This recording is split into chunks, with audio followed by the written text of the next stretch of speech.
All right, Nick, let's head on down to Austin and talk about some Texas Longhorns football. We got a story today I think all of the Texas Longhorns fans are going to love. It's about a specific player on this team that everybody's fallen in love with. And I think the Texas Longhorns are heading to the top because this team is starting to look very, very good. Miles, I agree with you 100%. The Longhorns look dangerous, and I think a lot of fans in Texas will love the report that you dug up. But before we talk about that news, Longhorns fans, I want to hear from you in the comment section below. This is obviously the Texas program, one of the storied blue blood programs in all of college football. So that's why I got a really hard question for you today. Really curious what your answer is going to be. What is your favorite win in Texas Longhorns history? Yep, give me your one favorite victory in the history of the Longhorns football program. I think the 06 championship against the Southern Cal in the Rose Bowl, that's got to be up there. But if there's another game in there, I'm really curious what you have to say. Let us know in the comment section below your favorite win in Texas history. But all right, Miles, what you got? What's the latest out of UT?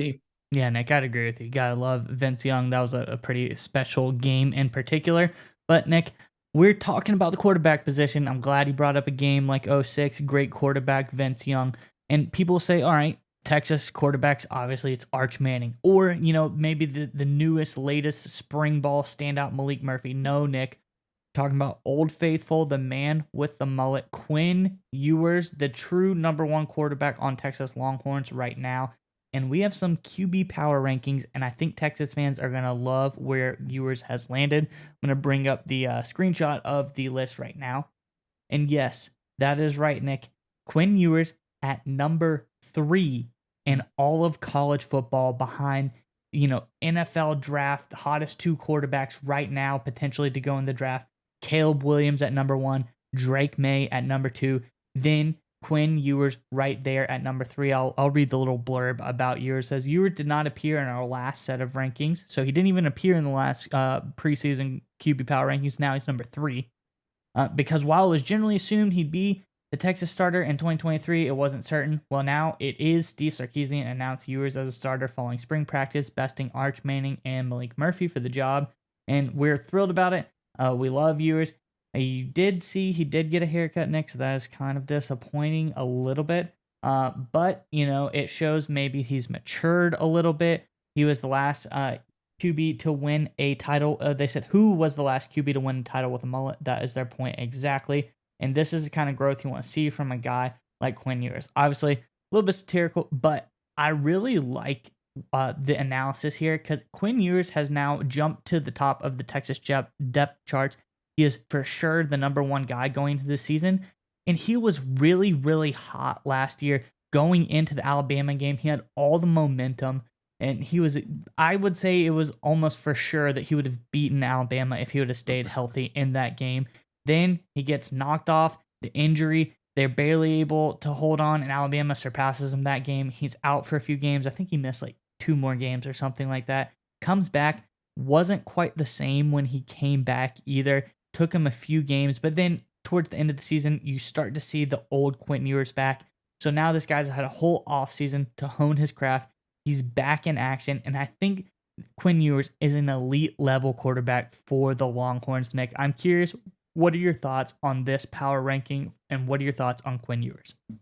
So I think the big thing here to understand is that college football has essentially morphed into the NFL. And what I mean by that is far and away the only position that really matters. And when I say only, I'm being a little hyperbolic, but not really. It's the quarterback position. We see it in the NFL. The teams with the best quarterbacks always win.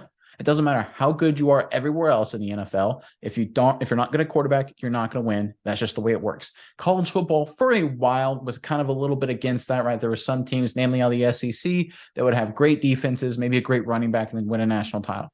No longer. In the 2023 era, the modern era of college football, the only way you can win at the highest level is you have to have an elite quarterback. And the fact that Ewers is recognized and ranked right up there with the Mays, right up there with the Williams, who you brought up, Mize, are elite level prospect. These guys are going to go 1 and 2 in the 2024 NFL draft. They are top prospects. A lot of people would have said Williams and May probably would have gone number 1 overall this year if they could have been eligible in this year's NFL draft that just passed us. The fact that Ewers is up there with these kind of prospects is a great sign for Texas, because if they can have elite level quarterback play, they're going to be an elite level program. That's just the way it is. And if you look at Texas's schedule, if Ewers can play up to that number 3 ranking, there is not a team they won't beat. And frankly, there's not a team they won't beat handily. I mean, maybe Alabama, that's tough.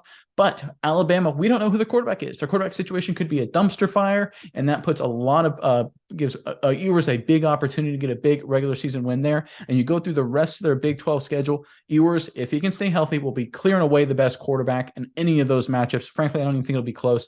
And that means, in my opinion, Texas is the overwhelming favorite to win the Big 12 title. And especially if they beat Alabama in Alabama, they're heading to the college football playoff. And a lot of that rests on Ewers, and the fact that a lot of people like CBS Sports think he's up to that challenge, but the fact that they think he is that good is a great sign for this program.